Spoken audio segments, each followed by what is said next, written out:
ये कैसे पहचाने कि अच्छा हेयर ट्रांसप्लांट सर्जन कौन सा है? देखिए, हेयर ट्रांसप्लांट सर्जरी कोई इमरजेंसी सर्जरी तो है नहीं। जी। आपकी क्या क्वालिफिकेशन है और आप डेंटिस्ट ने जो है वो हेयर ट्रांसप्लांट कर दिया है। जो है इसको तो एक बार गवर्नमेंट अच्छे से देखे, हम्म। है ना? हाँ।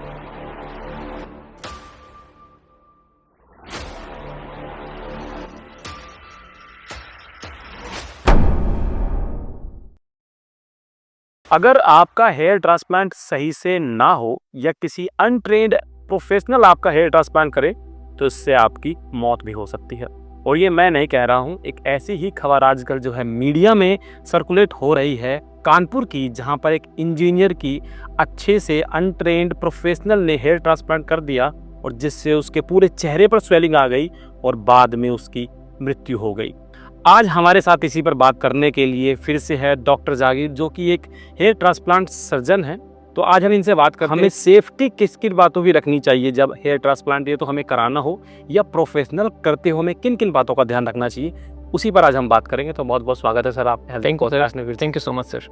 सर इसी को लेकर के मैं बात करूँ, हालांकि हमने बहुत सारी बातें की है, पॉडकास्ट किया है, लाइव हमने शूट किया है, हर चीज़ को हमने रखा है, लेकिन कहते हैं कि जो हेयर ट्रांसप्लांट सर्जरी है ये कॉस्मेटिक सर्जरी में आता है। लेकिन अगर कॉस्मेटिक सर्जरी के बाद भी डेथ होने लगे तो थोड़ा सा सुनने में अजीब सा लगता है, तो उसके बारे में थोड़ा बताइए। देखिए, कोई भी सर्जरी होती है वो अलग अलग लेवल्स की होती है। अगर हम बात करें कि एक सर्जरी ऐसी होती है जो बहुत मिनिमल होती है जी। ओके, और उसको बोलते हैं मिनिमल इन्वेजिव सर्जरी। ओके। और उसके बाद में कुछ अलग अलग सीवियरिटी के हिसाब से अलग अलग सर्जरी होती है। एक सर्जरी होती है जो आईसीयू में होती है, ठीक है। आईसीयू मतलब कह सकते हैं बहुत इंटेंसिव जो है वो सर्जरी होती है, ओके। और उसके बाद में उनको आईसीयू में रखना पड़ता है। जी। तो अलग अलग लेवल होते हैं इसके, है ना। और अलग अलग लेवल के हिसाब से अलग अलग डॉक्टर बांटे गए हैं और उस हिसाब से उनके हिसाब से आपके पास क्या सेटअप होना चाहिए।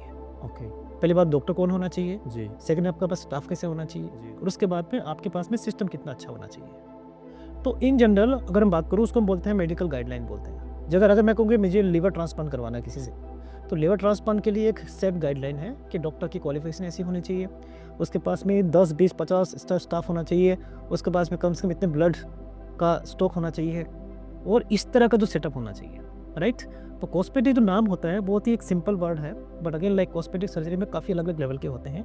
जैसे एग्जांपल अगर एज ए डर्मेटोलॉजिस्ट में बात करूँ तो मेरी एक लिमिट है कि मैं उस लिमिट तक ही सर्जरी कर पाऊंगा, ओके। तो काफ़ी ऐसी सर्जरीज होती है जो जैसे जीएमए होती है, जो कि जनरल एनेस्थीसिया होती है, हम नहीं करते वो। जी। They are doing the plastic surgeons. अच्छा। हाँ, अब अलग अलग लेवल्स है तो मुझे अपनी लिमिट पता है, because I know that this is the kind of surgery and I can perform. और मेरी बेस्ट ऑफ एफर्ट के साथ में मैं कोशिश करूँगा कि मैं अपने पेशेंट को बिल्कुल सेफ तरीके से उनकी सर्जरी करूँ। और एक लेवल के बाद मुझे लगता है कि नहीं, this is not a case of mind and I have to transfer to the plastic surgeon. तो बेसिकली क्या होता है, सबसे पहले बात आपसे स्टार्ट होने वाली है कि आपकी क्या क्वालिफिकेशन है और आप क्वालिफिकेशन के हिसाब से आपको क्या जो है वो कहा गया कि कौन से ट्रीटमेंट आप कर सकते हो। जी जी बिल्कुल। यहाँ से स्टार्ट होता है आपका। सेकंड, आपने कितना सेटअप बना रखा है। जैसे मैं हेयर ट्रांसप्लांट सर्जरी है, अभी सर्जरी जैसे कि हमारे पास में कितना सेटअप होता है, there is like first need है उसकी, और वहाँ तक मैं काम करने की कोशिश करता हूँ। ओके। हमने ना बहुत सारी पिछली बार भी जब हमने शूट किया था तो आपने एक खबर हमको दिखाई थी जो स्क्रीन पर कि डेंटिस्ट ने जो है वो हेयर ट्रांसप्लांट कर दिया है। ठीक है, तो कोई एमबीबीएस है वो हेयर ट्रांसप्लांट कर रहा है, मतलब वो डर्मेटोलॉजिस्ट नहीं होता है, पर आजकल क्योंकि हेयर लॉस इतना हो रहा है तो हर कोई इस चीज़ में कूद रहा है और हेयर ट्रांसप्लांट सर्जरी कर रहा है। तो आपके अनुसार ये कैसे पहचाने कि अच्छा हेयर ट्रांसप्लांट सर्जन कौन सा है? इसमें 2-3 बातें हैं। जी। फर्स्ट, अगर हम बात करें कि क्वालिफिकेशन की बात करें कि कौन सा क्वालिफिकेशन होना चाहिए इन जनरल, तो मैंने उस वीडियो में बताया था कि हेयर ट्रांसप्लांट सर्जन नाम का कोई डिग्री नहीं होता किसी का, है ना। तो हेयर ट्रांसप्लांट सर्जन वो होता है जो वास्तव में एक तरह का उनके पास एक मिनिमल डिग्री हो, जैसे कि डर्मेटोलॉजिस्ट और प्लास्टिक सर्जन, और साथ साथ में उन्हें अपना एक स्पेशल इंटरेस्ट हो, जो कि इस फील्ड के अंदर वो अपना ट्रीटमेंट या सर्जिकल पार्ट या अपना एक स्किल डेवलप कर रहा हो। जी। उसको बोलते हैं हेयर ट्रांसप्लांट सर्जन। तो जनरली मान के चलेगी plastic surgeon and dermatologist both. Dermatologist वो जिसको स्पेशल इंटरेस्ट है। देखिए, हमारे काफ़ी ऐसे डॉक्टर्स होते हैं जो कि हेयर ट्रांसप्लांट नहीं करते, डॉक्टर्स डर्मेटोलॉजिस्ट भी नहीं करते, वो रेफ़र करते हैं, भाई मैं नहीं करता हूँ, आप कर रहे हो तो मैं आपको रेफ़र करता हूँ। तो इस तरह से फिर होता है। अगर बात करें हम एनएमसी, जो कि नेशनल मेडिकल कमीशन की गाइडलाइन की बात करें, तो उन्होंने अच्छे से गाइडलाइन में बता रखा है कि ये जो है वो इस तरह से आपको डॉक्टर और उनके पास इतनी मिनिमल डिग्री होनी चाहिए। इवन इनफैक्ट आज ही जो है वो एक न्यूज़पेपर को मैं आपको कटिंग दे दूंगा, जी। जी। उसमें अच्छे से लिखा हो गया है कि आपको डॉक्टर के पास में कितना मिनिमल क्वालिफिकेशन होना चाहिए और कौन कर सकता है इसमें। अब देखिए बाकी जो डॉक्टर्स कर रहे हैं मैं उसमें ज़्यादा एग्री नहीं कर पाऊँगा, जी। ठीक है? तो ये मेरे लिए मैं कहूँगा कि ये जो है इसको तो एक बार गवर्नमेंट अच्छे से देखे, है ना? हाँ। ओके। तो जो कानपुर वाली खबर आजकल तो आ रही है और उसमें जिस तरीके से उनके जो फैमिली वाले हैं, जो खबरों में दिखाई दे रहा है कि इतनी ज़्यादा स्वेलिंग आ गई है कि उनकी मृत्यु भी हो गई है। क्या गलतियाँ करते हैं अक्सर के जो अनट्रेन्ड जो प्रोफेशनल्स होते हैं, जिसकी वजह से इस तरह की कंडीशंस आ जाती है? देखिए अभी तो वो तो जो केस है वो इन्वेस्टिगेशन हो रही है उसमें, जी। ठीक है? और अगर मैं बात करूँ इन जनरल कि अगर मैं किसी भी पेशेंट को मैं कैसे अपने आप को भाई सेफ बनाऊँ जी। कि पेशेंट सेफ होना चाहिए, तो उसके लिए 2-3 चीज़ें हैं कि सबसे पहला एक अच्छा एग्ज़ामिनेशन होना ज़रूरी है। पूरा एग्ज़ामिनेशन कर देते हैं भाई ठीक है एवरीथिंग इज़ ओके, ठीक है? सेकंड फिर देखते हैं कि वास्तव में सर्जरी की नीड है या नहीं है। अगर सर्जिकल नीड है तो एग्ज़ामिन के बाद में कुछ इन्वेस्टिगेशंस होते हैं। So that investigation we have to do it. जैसे कि ब्लड के इन्वेस्टिगेशंस होते हैं। ओके। फिर आता है कि उनको कोई दूसरे कोई प्रॉब्लम तो नहीं है, जैसे कि कोई कोमोर्बिड कंडीशन वगैरह, जैसे डायबिटीज़, हाइपरटेंशन, थायराइड या कोई अदर कोई मेडिकल इलनेस, जैसे कोई कार्डियक इलनेस हो, ठीक है? तो ये वाली चीज़ों को ध्यान में रखा जाता है और इनका ट्रीटमेंट लिया जाता है और उनसे हम एक बार कह सकते हैं कि क्लीयरेंस लेते हैं उस डॉक्टर से। जैसे कार्डियक डॉक्टर होता है ना, तो कार्डियक डॉक्टर को हम लिख के देते हैं कि आप एक काम कीजिए कि हम हेयर ट्रांसप्लांट करने का प्लान कर रहे हैं। ओके। आप अपनी दवाई में कुछ चेंज करना चाहते हो कि नहीं चाहते हो? अच्छा, ऐसा करते हैं? बिल्कुल, ठीक है? अगर कोई पेशेंट जैसे कि जिसको साइकोलॉजिकल कुछ प्रॉब्लम है, हाँ। तो हम यहाँ से लिख के देते हैं उनको भी आप हम हेयर ट्रांसप्लांट का प्लान कर रहे हैं, प्लीज़ आप हमें बताइए कि ये उसके लिए ठीक है या नहीं है, या फिर you want to take some kind of action. हो सकता है कि कुछ ऐसी दवाई जो ऊपर नीचे करें कुछ करके, ठीक है? और उसके बाद में वो क्लीयरेंस देता है हमें कि हाँ जी, मेरी तरफ से कोई भी ना नहीं है and the patient is fit for the surgery. तो फिटनेस सर्टिफिकेट हर डॉक्टर से लेना पड़ता है। ओके। हाँ, ठीक है? जब पेशेंट फिट है तब मैं कह सकते हैं ठीक है एवरीथिंग इज़ ओके, देन हम टाइम देते हैं उनको हेयर ट्रांसप्लांट के लिए। अब ड्यूरिंग हेयर ट्रांसप्लांट जैसे एग्जांपल हेयर ट्रांसप्लांट जो भी होता है तो सारी स्टेप्स वन बाय वन बताई जाती है। जो स्टेप लगता है कि थोड़ा सा ज़्यादा सेंसिटिव है तो उसको हम अच्छे से ध्यान रखते हैं उसका, ठीक है? पूरा टीम होता है और ओब्वियसली उसमें रोटी की बात करें तो आपके पास में एक मिनिमल सपोर्ट सिस्टम होना ज़रूरी है। Although this is very minimal invasive surgery. मेरे पास किसी ने बोला था कि डॉक्टर ये जो सर्जरी है टर्की में तो ऐसे ही करते हैं लोग हाँ। छोटे से, तो देखा जाए तो किया जा सकता है, बट अगेन आपके पास में अगर अच्छा सिस्टम हो तो अच्छी बात है। You should be keep it, है ना? ऐसा नहीं कि आपको उसमें कुछ कमी रखें। तो एक मिनिमल जो बेस जो होता है इसमें कि भाई आपको इतनी एक जैसे मैंने बताया गाइडलाइन, तो गाइडलाइन के हिसाब से आपके पास में वो सारी चीज़ें होनी ज़रूरी है। Then we are doing the surgery on that और उसका पूरा मॉनिटरिंग होता है। जब तक सर्जरी है तब तक उसका मॉनिटरिंग होता है और अगर उसको लगता है कुछ चीज़ ऊपर नीचे हो रही है तो फर्स्ट उसको मैनेज किया जाता है। Okay. So this is how that we have to ensure the patient. और एक बार मेडिसिन लेने के बाद, ठीक है, सर्जरी होने के बाद में क्या होता है कि उसको एक्सप्लेन किया जाता है कि कौन कौन सी मेडिसिन लेना है, कौन सी नहीं लेना है। वो उसको हमेशा थोड़ा कॉन्टेक्ट में रखते हैं। देखिए मैं हमेशा पेशेंट को ये बोलता हूँ कि आप अभी जा रहे हो यहाँ से सर्जरी करा के, ही इज़ ओके और not. Obviously hair transplant surgery के बाद में आधा घंटा 1 घंटा मैं ये रखता हूँ उनको अपने पास में रखता हूँ कि एवरीथिंग इज़ ओके और नॉट। जब वो बिल्कुल ठीक हो जाए तब यहाँ से भेजते हैं और कुछ मेडिसिन वगैरह सारे एक्सप्लेन करते हैं उनको। पोस्ट केयर में कौन कौन सी चीज़ें हो सकती है या फिर कौन कौन सी तकलीफ हो सकती है उनको, वो सारी चीज़ें एक्सप्लेन करते हैं। उसको हम बोलते हैं अलार्मिंग साइंस।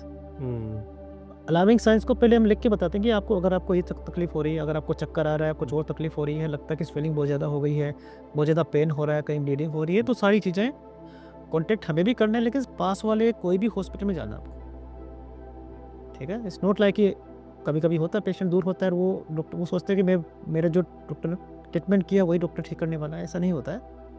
इमरजेंसी जो पार्ट होता है वो नियर बाई डॉक्टर ठीक करता है।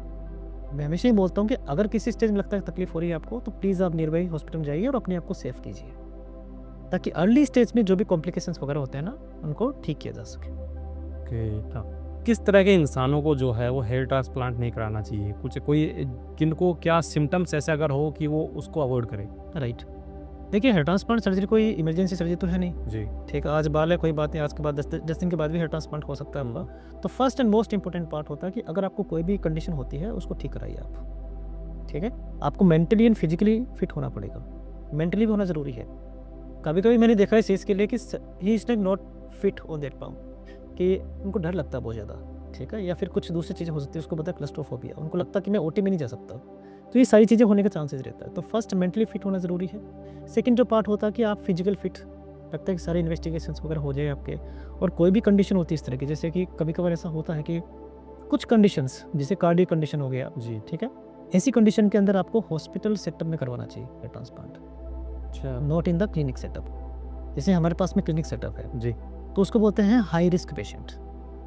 आपकी रिस्क हाई है जी, तो हाँ, आपका हाँ। हेयर ट्रांसप्लांट हम यहाँ नहीं कर पाएंगे। अच्छा। ओके, तो वो हाई रिस्क पेशेंट, अब देखो सारी चीज़, अगर आप किसी ने ये, जैसे मैं कभी भी, मैं ये नहीं कहता हूँ ये मेरा हेयर ट्रांसप्लांट क्लिनिक है, जी। मैं ये कहता हूँ कि दिस इज़ अ क्लिनिक हाँ। और आपका डॉक्टर ट्रीटमेंट करेंगे। अगर हमें लगता है कि हम कर पाएंगे तो करेंगे, नहीं तो कोई बात नहीं, आपको रेफर कर देंगे किसी बड़े हॉस्पिटल में। ओके। ठीक है, तो इसका मतलब आपको इतना कमर्शियल कभी नहीं होना कि भाई आ गया तो करना ही करना है। नहीं करना। It's not like that, okay. Right. और अगर आप मेंटली और फिजिकल फिट है तो definitely you can plan for the hair transplant. Third क्या होता है कि ठीक है, अगर आप जो है वो आपको ठीक नहीं लग रहा कोई जी, चीज़, जी। ठीक है, अगर आपको कुछ लगता है कि सम स्मेल इज देयर, देन उस चीज़ को पहले क्लियर कीजिए, है ना। पॉसिबल कॉम्प्लिकेशंस कौन कौन से होते हैं, डॉक्टर से डिस्कस कीजिए सारी बातें। ओके। तो जैसे आज का ये इंसिडेंस हुआ था, हाँ, वो ये सारी चीज़ें डिस्कस होना ज़रूरी है कि डॉक्टर ऐसा हुआ, क्यों हुआ, क्या हुआ। तो क्या होता है कि डेथ का जो पार्ट होता है ना, या फिर किसी भी सीओटी का पार्ट होता है, कॉम्प्लिकेशन पार्ट होता है, वो एकदम नहीं होता है, वो बहुत रेयर होता है। होने के चांसेस कुछ भी हो सकता है मेडिकल में, लेकिन अगर लगता है कि आप एक सीरीज ऑफ कॉम्प्लिकेशंस हो रहे हैं ना, ठीक है, तो वहाँ पे ये प्रॉब्लम होने के चांसेस ज़्यादा होता है, तो इस स्टेज तक पहुँच जाते हैं। कभी कभी ऐसा होता है कि हेयर ट्रांसप्लांट करते करते कार्डियक अरेस्ट हो गया, अच्छा, तो होने के चांसेस रहता है। कभी ऐसा भी हो सकता है कि हेयर ट्रांसप्लांट किया, कभी कोई एलर्जी नहीं हुआ, उसको टेस्ट भी किया, उसमें पता नहीं चला, लेकिन ऐसी कुछ एलर्जी रिएक्शंस हो गई जो कि हैंडल नहीं हो पाई, है ना। तो रिस्क फैक्टर तो है, तभी तो डॉक्टर कर रहे हैं। अगर रिस्क जीरो होता है यहाँ पे तो फिर तो कोई भी कर लेता उसको, है ना। ये कोई केस तो मैं बताऊँ आपको, मैं नाम नहीं लूँगा उसका, जी। लेकिन वो केस बेसिकली 5000 ग्राफ्ट का था, हाँ। ठीक है। मैं ये बता रहा हूँ कि हमारी तरफ से क्या सेफ्टी वाला पार्ट होना चाहिए। 5000 या 5500 ग्राफ का था, वो बहुत बड़ी सर्जरी मानी जाएगी, उसको मेगा सर्जरी मानी जाएगी। अब वो 2-3 बजे के आसपास स्टार्ट की गई थी सर्जरी, और वो रात को 12 बजे तक चली, अरे है ना। अब इतनी लंबी चली तो वहाँ पे कॉम्प्लिकेशन, अब सोचिए कि एक स्ट्रेंथ होती है हमारी बॉडी की, है ना, तो वो सारी चीज़ें वीकनेस वगैरह आ गई। अगेन लाइक ट्रोमा भी है, मेंटल ट्रोमा भी है, ठीक है। अब रात को 12-1 बजे पेशेंट कैसे जाएगा, मुझे बता, 10-12 घंटे की सर्जरी के बाद कैसे जाएगा पेशेंट। हाँ, वही बात है। जा रहा है तो उसका कौन सुपरवाइज कर रहा है ना। अगर जैसे एग्जांपल मैं यहाँ पे ट्रांसप्लांट स्टार्ट करता हूँ अराउंड 8-9 बजे के आसपास स्टार्ट करता हूँ, मैं 2-3 बजे के आसपास फ्री करने की कोशिश करते हैं, या फिर मैं यहाँ पे 8 बजे तो रहता हूँ। एटलीस्ट मैं ये इंश्योर कर लेता हूँ कि मेरी सर्जरी 6 बजे से पहले पहले खत्म हो जानी चाहिए। ओके। 2 घंटे मेरे पास में मेरे पेशेंट की सेफ्टी के लिए ज़रूरी है। सो this is how I am ensuring, है ना। कभी भी ऐसा नहीं होता कि मैं रात को पेशेंट को लूँ मैं, है ना, मैं नेक्स्ट डे ही प्लान ज़्यादा पसंद करूँगा। अच्छा, जैसे जो लोग हेयर ट्रांसप्लांट कराते हैं, कराने के वो जस्ट बाद एक मैं आपसे कुछ पॉइंट्स पूछना चाहता हूँ। हाँ, हाँ। सिम्टम्स है कि अगर उन्हें किस तरीके से बिहेवियर में चेंजिंग आए, या उन्हें क्या चेंजिंग उनको आने लगे कि उन्हें तुरंत जो है वो हॉस्पिटल के लिए भागना है, ताकि कानपुर टाइप जैसा इंसिडेंट ना हो। ठीक है, first and most important part, जी। आपको डॉक्टर के साथ में रहना, आसपास रहना है। अच्छा, ठीक है।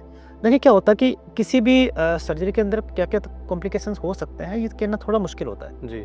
पर इन जनरल जैसे सिम्टम्स की बात करें, तो जैसे स्वेलिंग की बात करें, तो स्वेलिंग अगर स्कल पे आती है ना, तो भी बहुत ज़्यादा कह सकते हैं कि वो एक साइड इफेक्ट नहीं माना जाता है। अच्छा। हाँ, ठीक है, वो दिखने में बड़ा खतरनाक सा दिखता है कि एकदम से आंखें बंद हो गई है, but again I am telling you it's not very severe condition, ठीक है। लेकिन वो सीवियरिटी को आंकना जरूरी है, उस सीवियरिटी को सुपरवाइज करना जरूरी है। एक स्टेज में लगता है कि नहीं ये तो चीज़ें ज़्यादा बाहर निकल रही है, then this is kind of उस पर एक्शन लेना जरूरी होता है। जी, जी, जी। ठीक है। जनरली क्या होता है, जैसे कभी कभार दवाई लेते हैं, दवाई से साइड इफेक्ट होने का चांसेस रहता है, क्योंकि वो डोज फर्स्ट और सेकंड डोज वो हेयर ट्रांसप्लांट के जस्ट बाद में लेते हैं, तो उसकी वजह से रेशेज वगैरह होने का चांसेस होता है। एक होता है जिसको बोलते हैं इन्फेक्शन का पार्ट। इन्फेक्शन क्या होता है, जैसे एग्जाम्पल कि ड्यूरिंग हेयर ट्रांसप्लांट कोई इन्फेक्शन हो गया, कट लगा, तो उसकी वजह से ब्लड में इन्फेक्शन होने का चांसेस रहता है, तो वो 2 से 3 से 4 दिन हल्का सा फीवर आता है। अच्छा। हाँ, तो ये फीवर वाला पार्ट आती है, तो मैं बोलता हूँ जनरली एक हल्का फुल्का फीवर हो सकता है because of cutting and because of surgical part, वो हल्का सा होता है। लेकिन लगता है किसी एक स्टेज के बाद में फीवर ज़्यादा हो रहा है और ठीक नहीं हो रहा, तो डेफिनेटली वो एक सीरियस कंडीशन हो सकती है। ठीक है, उसको हमेशा नॉट सीरियस कंडीशन, बट वो एक कह सकते हैं कि आपका एक पार्ट हो सकता है जहाँ पे आपको अटेंशन देना है। जी। राइट, तो ठीक। ये कुछ होने के चांसेस रहता है। और मेरा मानना है कि हर सर्जिकल पार्ट को इन जनरल, अगर हम कोई सोचे कि भाई ये चीज़ें होगी तो ही मैं जाना चाहूँगा, ऐसा नहीं है। आपको कुछ भी अनइजीनेस लग रहा है कि you are not feeling well, इसको बोलते हैं ना, जी, doctor I am not feeling well, तो डॉक्टर ये नहीं पूछता कि आपको क्या प्रॉब्लम है, वो आने के बाद पूछता है, अच्छा आई am not feeling well, please कम, आप आ जाइए। ठीक है, तो मेरा कहना मतलब है कि नियर बाई डॉक्टर के पास जाना है, जो भी होता है, ऐसे कुछ कंडीशन बनती है तो, ताकि एक बार एक बेसिक जांच कर ले, और वहाँ पर कह सकते हैं कि आप यहाँ लाइफ सपोर्ट भी है।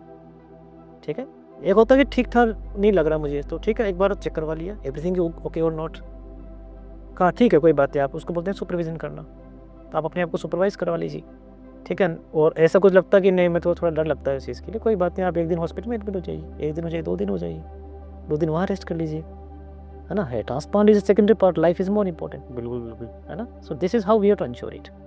ओके, तो ऐसे क्या तरीके, जैसे मतलब क्या किन चीज़ों से बचना चाहिए ऐसे इंसानों को जिनको हार्ट ट्रांसप्लांट हो गया है, उन्हें अब किन क्या गलतियाँ, क्योंकि अक्सर कुछ लोग ऐसे होते हैं कि अनजाने जाने में कुछ भी कर देते हैं जो कि आप अवॉइड करते हैं, तो क्या नहीं करना है उनको? मैं 4 बातें बताना चाहता हूँ। जी इन 4 बातों को बिल्कुल ध्यान रखोगे तो आपका हेयर ट्रांसप्लांट काफ़ी हद तक सेफ हो जाएगा। जी सबसे पहली बात है कि किस डॉक्टर से करवा रहे हो, डॉक्टर ट्रेंड होना चाहिए, डॉक्टर की डिग्री आप चेक कर लीजिए, जी डर्मेटोलॉजिस्ट एंड प्लास्टिक सर्जन से करवाना है, ठीक है। डॉक्टर से मिलिए, इज कॉन्फिडेंट, ठीक है, then you can plan it, okay. वो डॉक्टर जो रेगुलर हेयर ट्रांसप्लांट करते हैं उस पे पास जाइए, ठीक है। उनके पास पूरी टीम होती है, उनको पता होता है कि मेरा टीम कैसे काम कर रही है, मैं कैसे काम कर रहा हूँ। कभी कभी ऐसा भी होता है कि कोई टीम दूसरे से आ जाती है अच्छा ना। जैसे एग्जाम्पल किसी को हेयर ट्रांसप्लांट करवाना है, तो अगर मैं नहीं करता बट मैंने किसी को हायर कर लिया, जी अब हायर कर रहे हैं तो उसका क्या नेचर है, कैसा है, वो कहना बड़ा मुश्किल हाँ है या नहीं है। Right right. तो ये उन्होंने क्या काम किया होगा, या तो फिर आप सामने खड़े हुई है, तो उसको बोलते हैं हम घोस्ट सर्जरी। आप रहते हैं लेकिन आप नहीं करते, अच्छा ठीक है। तो घोस्ट सर्जरी वाला पार्ट नहीं होना चाहिए। सेकंड जो मोस्ट इंपॉर्टेंट पार्ट है, again I am telling you, कि कोई भी अगर कंडीशन होती है तो अपने उस कंडीशन को ठीक कीजिए, मेडिकल कंडीशन को। थर्ड एक प्रॉपर रेस्ट। आजकल क्या होता है, एक चलन हो गया, और ये काफ़ी एड्स में मैंने देखा है कि लोग बोलते हैं कि 1 या 2 दिन रेस्ट कीजिए, तो बहुत मिनिमल सर्जरी, 1-2 दिन रेस्ट कीजिए और उसके बाद आप ऑफिस चेंज कर लीजिए। तो ऐसा नहीं करना चाहिए, एटलीस्ट 7 डेज तक आपको रेस्ट करना है। 1 week a good rest is required, okay. And fourth, जैसे मैं बताता हूँ हमेशा कि हमेशा जो है वो डॉक्टर के आसपास ही रहिए, ठीक है। कोई भी अगर अलार्मिंग साइन होता है तो आप प्लीज उनको अर्ली स्टेज में अपने डॉक्टर से कॉन्टेक्ट कीजिए। हर स्टेज का, अर्ली स्टेज में हर चीज़ का ठीक होने का चांसेस रहता है, तो डॉक्टर को पता होता है कि बच्चे कौन कौन सी प्रॉब्लम्स हो सकती है। तो इस तरह से इन 4 पॉइंट्स का ध्यान रखेंगे ना, तो मान के चलिए कि जनरली ये चीज़ें नहीं होती है, बहुत मिनिमल होती है। अदरवाइज देखो, डेथ या कोई भी चीज़ें ऐसी, कोई भी कॉम्प्लिकेशन नॉट रिलेवेंट होने का चांसेस हर सर्जरी में होता है। बट ये कुछ पॉइंट्स हैं जिसमें मिनिमल कर सकते हैं और मिनिमल कर सकते हैं, है ना। अब कुछ चीज़ें ऐसी होती है ना, देखो इस केस में देखो आप, कि जो एक अनट्रेंड डॉक्टर थे जी उन्होंने कराया, अब वो अपने आप को माफ़ नहीं कर पाएंगे। हाँ, वो तो फ़ोन भी नहीं उठा रहे हैं। नहीं, वो जो उनके घर वाले अपने आप को माफ़ नहीं कर पाएंगे, यार मैं शायद थोड़ा बेटर डॉक्टर के पास में जाते तो ज़्यादा ठीक रहता, या ऐसा मैं थोड़ा और R&D कर लेता कि हेयर ट्रांसप्लांट कैसे होता है, कौन डॉक्टर करते हैं, क्या करते हैं, क्या मिनिमल सेटअप होता है। हर किसी का एक अधिकार होता है इन जनरल कि डॉक्टर आपके पास सेटअप है या नहीं है। आप आके देख सकते हैं कि हाँ जी, अपनी लाइफ को इंश्योर करने के लिए yes we have everything with us, ठीक है। आप जैसे एग्जाम्पल सर्जरी करना कि नहीं डॉक्टर साहब मैं आपकी एक बार OT देखना चाहता हूँ, मोस्ट वेलकम सर। मैं मान के चलिए मैं काफ़ी बार OT दिखाता हूँ, स्टाफ जानते हैं मेरे जी कि सर आप एक बार OT देख लीजिए, how we are there, how we are working, ठीक है। और बाकी कुछ चीज़ें ऐसी होती है जो वास्तव में डॉक्टर के उस टाइम के हाथ में नहीं होती है, ठीक है। और एक हमेशा जैसे हम क्या करते हैं कि नियर बाई हॉस्पिटल से कॉन्टैक्ट रखते हैं, ठीक है। वो नंबर 2 या 3 अलग अलग कॉन्टैक्ट नंबर मेरे हमेशा होते हैं हमारे पास में, और वो सब जगह आप देखना चिपकाए रखें हम, इमरजेंसी नंबर। फटाफट कोई तकलीफ होती है, कोई भी किसी भी नंबर पे कॉल कर सकता है। जो पहले आएगा ना, जैसे कोई तकलीफ हो रही है, जो पहले कह सकते हैं कि एम्बुलेंस आएगी ना, उसमें बिठा के फटाफट हॉस्पिटल में रेफर करते हैं, ओके नाइस, है ना।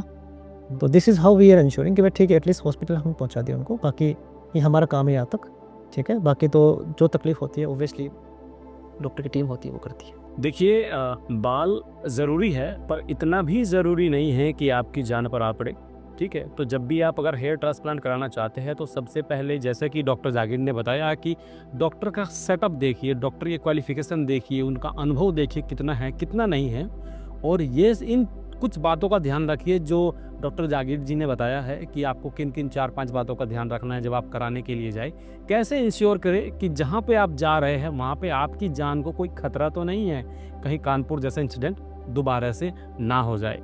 इसीलिए जब भी हेयर ट्रांसप्लांट कराए तो इन सभी बातों का आपको ध्यान रखना बहुत ज़्यादा ज़रूरी है। So thank you so much doctor Jagir, आपका फिर से आने के लिए thank you sir, and thank you so much for touching on this topic. Okay, मैं जी। बताना चाहता हूँ ऑडियंस से कि प्लीज़ अपने आप को टाइम दीजिए आप, ठीक है। बहुत अच्छे डॉक्टर हैं हमारे इंडिया के अंदर, और काफ़ी अच्छी सर्जरीज करते हैं, है ना। तो थोड़ा सा आप टाइम दीजिए, अच्छी कॉस्ट भी मिलेगी आपको और अच्छे डॉक्टर भी मिलेंगे। आपका जो सर्च इस तरह से होना चाहिए कॉस्ट पे बेस्ड सर्च नहीं होना चाहिए। बिल्कुल। मैं आपका 1 मिनट लूँगा। हाँ, हाँ, बिल्कुल। कॉस्ट बेस्ड सर्च नहीं होना चाहिए, आपका क्वालिटी बेस्ड सर्च होना चाहिए। नाइस। क्वालिटी मतलब कि मुझे इस तरह की क्वालिटी चाहिए, वो कहाँ मिल रही है, कम से सबसे कम कॉस्ट के अंदर, ठीक है? तो वहाँ पर आप सेलेक्ट कीजिए और ये 2-3 पैरामीटर देखिए डॉक्टर ठीक है या नहीं है, मेरा एवरीथिंग इज़ ओके और नॉट। वहाँ जाने के बाद आपको गुड फील, एक कंफर्टेबल लेवल, कंफर्ट आप हो पा रहे कि नहीं हो पा रहे हो, राइट, फिर सर्जरी कराइए, है ना? बिल्कुल। Right sir, thank you so much thank you sir. So much, बहुत बहुत शुक्रिया। Thank you.